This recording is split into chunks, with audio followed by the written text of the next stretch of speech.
Students, welcome to Radhyansh classes. Today we are going to start question number 9 of exercise number 13.1. The question says a 5 meter 60 centimeter high vertical pole cast a shadow 3 meter 20 centimeter long. एक 5 metre 60 centimetre लंबा vertical पोल है, इतना लंबा कोई vertical पोल है जिसकी shadow कितनी दूरी पर बनती है, जिसकी शैडो 3 मीटर 20 सेंटीमीटर लंबी बनती है। ठीक है, शैडो कहाँ बनती है? ज़मीन पर। और वर्टिकल पोल कैसा होता है? Length wise. पोल आपको पता है, खंबा कहते हैं जिसको हम, इलेक्ट्रिसिटी पोल होता है दैट इज। तो उसने पूछा है कि find at the same time, उसी सेम समय पे, if the length of the shadow cast by another pole 10 metre 50 centimetre high. तो उसी टाइम पर किसी और दूसरे पोल जिसकी हाइट दी हुई है 10 मीटर 50 सेंटीमीटर, उसकी शेडो कितनी लंबी बनेगी। ये फर्स्ट पार्ट है। सेकेंड पार्ट में पूछा है the height of a pole which cast a shadow 5 metre long. और सेकेंड पार्ट में पूछा है कि उस पोल की हाइट फाइंड करनी है जिसकी शेडो 5 मीटर लॉन्ग बनती है। Okay, so let's see the solution. So here हमने लिख लिया है लेंथ ऑफ अ पोल, इसको टेबुलर फॉर्म में। लेंथ ऑफ अ पोल को हमने x माना है और लेंथ ऑफ अ शेडो को हमने y माना है।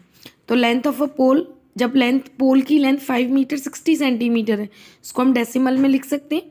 तो 5 मीटर 60 सेंटीमीटर जब लेंथ की पोल है तो उसकी शेडो बनती है 3 metre 20 metre long, 3 metre 20 centimetre long बनती है। तो उसी में पूछा है कि 10 मीटर 50 सेंटीमीटर लंबा अगर कोई पोल है तो उसकी शेडो कितनी बनेगी। तो मान लिया हमने उसकी शेडो y1 बनेगी। ठीक है, तो अब जब 5 मीटर था तो 3 मीटर शेडो बन रही थी, 10 मीटर है तो ऑब्वियस सी बात है ज़्यादा बनेगी। तो it is a direct proportion.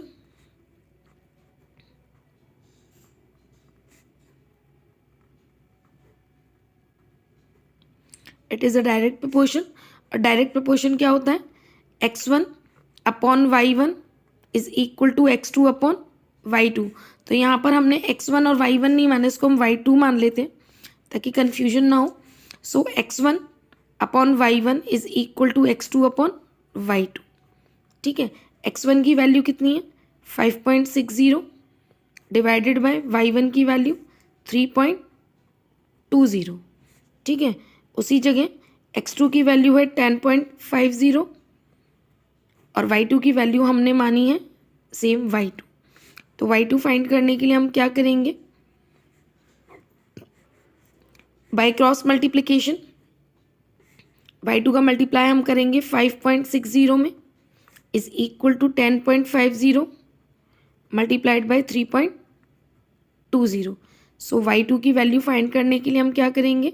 इसको हम डिनोमिनेटर में ले आएंगे। सो 10.50 मल्टीप्लाइड बाय 3.20 डिवाइडेड बाय 5.60। ठीक है, इस डेसिमल से ये डेसिमल हट गया, दोनों में सिमिलर है। इसमें भी 3 डिजिट है डेसिमल के बाद, और सॉरी 2 डिजिट है और इसमें भी 2 डिजिट है, तो सिमिलर है। इसको इससे काट दिया। नाउ 8 4 ज़ा 32, 8 7 ज़ा 56। ठीक है, सो the answer is 10.50 multiplied bye 4 divided by 7। अब 7 से इसको काटते हैं। सो 7 1 ज़ा 7, 35, 7 5 ज़ा 35, 1.50 इंटू 4 आएगा। अब 4 का मल्टीप्लाई कर दीजिए आप 1.50 में। So the answer is 6। y2 is equal to कितना आ गया? 6 आ गया। इसका मतलब जो 10.50 सेंटीमीटर लंबा जो पोल है उसकी शैडो कितनी बनेगी हमारी? 6 मीटर। ठीक है,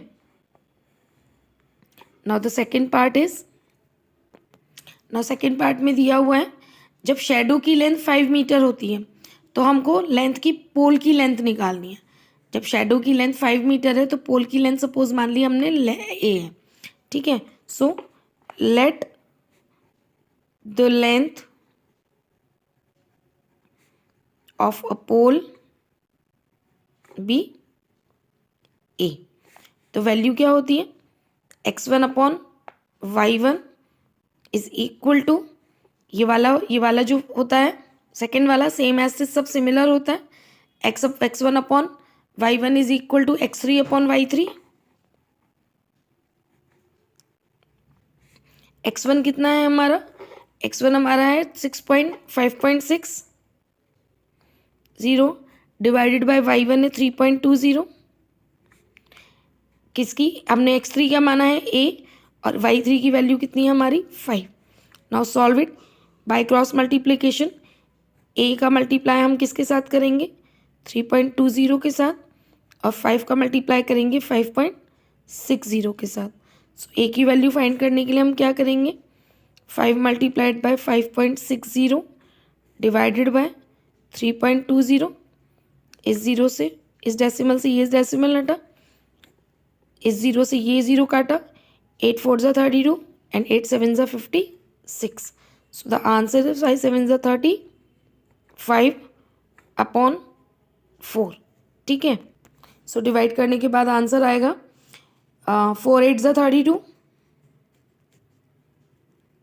3। सो 4 7 ज़ा 28 29 30 4 5 ज़ा 20। सो आंसर कितना आएगा जो हमारे पोल की लेंथ होगी that is a is equal to 8.75 metre. ठीक है। आंसर कैसे लिखेंगे length of the pole is 8.75 metre. I hope students you all understood this question. Now come to the next question in my next video.